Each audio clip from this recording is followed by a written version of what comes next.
At first glance, it looks like big brands are doing what they've always done, expanding, launching new products, entering new markets, growing their presence. But if you look a little closer, something surprising is happening. They're actually getting smaller, not in size, not in revenue, but in how they operate, what they focus on, and how they compete.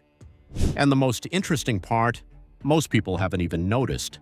Because this shift isn't loud, it's not announced in big press releases, it's happening quietly behind the scenes, but it's changing the way big companies work. This is why big brands are getting smaller and why it matters more than you think. For years, the strategy for large companies was simple: get bigger, more products, more divisions, more markets, more complexity. The idea was that scale created power. The bigger you were, the more you could dominate your industry. And for a long time, that was true. But scale came with a hidden cost: complexity. As companies grew, they added layers, more teams, more processes, more decision-making steps. Over time, this made them slower, less flexible, and harder to manage. And in today's business environment, that's a problem, because speed matters more than ever. Markets change quickly. Consumer preferences shift fast. Trends appear and disappear almost overnight. And smaller companies are often better at adapting. They move faster, they experiment more, they take risks. So big brands are responding in a surprising way. They're trying to behave like smaller companies. One of the biggest ways they're doing this is by simplifying. Instead of offering hundreds of products, many big brands are cutting down their product lines. They're focusing on what actually sells, what drives profit, and what strengthens their brand. Less clutter, more clarity. This doesn't mean they're shrinking, it means they're becoming more focused, and that focus makes them more efficient. Another major shift is decentralization. Large companies are breaking themselves into smaller, more independent units. Instead of one massive centralized organization, they're creating smaller teams that operate almost like startups within the company. These teams have more autonomy. They can make decisions faster. They can respond to changes without waiting for layers of approval. This structure allows big companies to keep their scale while gaining the agility of smaller ones. It's a powerful combination. We're also seeing this shift in branding. In the past, companies tried to build one massive brand that appealed to everyone, but today that approach is losing effectiveness. Consumers want something more specific, more targeted, more personal. So instead of one big brand, companies are creating smaller niche brands within their portfolio.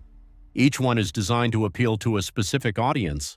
This makes the company feel smaller, more relatable, even if the overall business is still massive, and it works. Because people connect more easily with brands that feel focused and relevant. Another reason big brands are getting smaller is efficiency. Operating at massive scale can be expensive. Large organizations often have inefficiencies, redundant roles, slow processes, unnecessary complexity. So companies are streamlining it. They're cutting unnecessary layers, reducing overhead, simplifying operations. This makes them leaner and more competitive. It's part of the broader do more with less trend, and it's forcing even the biggest companies to rethink how they operate. Technology is also playing a major role in this shift. In the past, scale required size. If you wanted to reach millions of customers, you needed large teams, massive infrastructure, and significant resources. But today, technology changes that equation. Digital platforms, automation, and data systems allow companies to operate efficiently with fewer resources. A smaller team can now manage what used to require a much larger organization.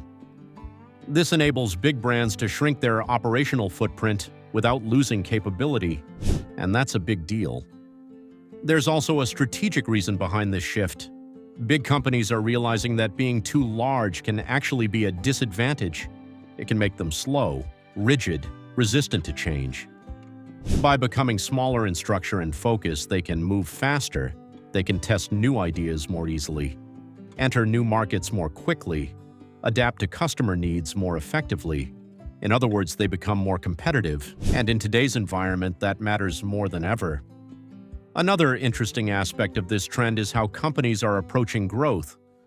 In the past, growth often meant expansion, adding more products, entering more markets, increasing scale. But now growth is being redefined. It's not just about getting bigger, it's about getting better. Better margins, better efficiency, better customer relationships. And that often requires doing fewer things, but doing them extremely well. This is why companies are becoming more selective. They're focusing on their core strengths, doubling down on what works and cutting what doesn't. It's a more disciplined approach to growth, and it's leading to stronger, more resilient businesses. There's also a cultural shift happening inside organizations. Employees are being encouraged to think like they're part of a smaller company, to take ownership, to move quickly, to innovate. This creates a different kind of energy, less bureaucracy, more accountability, more impact, and that can transform how a company operates. But here's the key point. Big brands aren't actually shrinking in size. They're shrinking in complexity. They're removing friction, eliminating inefficiencies, simplifying their operations, and in doing so, they're becoming more powerful. Because in today's business world, being big isn't enough. You also have to be fast, you have to be flexible, you have to be focused. And those are qualities that traditionally belong to smaller companies. So instead of trying to outgrow their challenges, big brands are redesigning themselves. They're becoming smaller on the inside so they can stay competitive on the outside. And that's why most people haven't noticed. Because from the outside, everything looks the same. The logos are still there. The products are still on shelves. The companies are still massive. But behind the scenes, the way they operate is changing. Quietly, strategically, and very intentionally. Because the future of business doesn't belong to the biggest companies. It belongs to the companies that can act the smartest. And right now, that means thinking smaller, even when you're huge.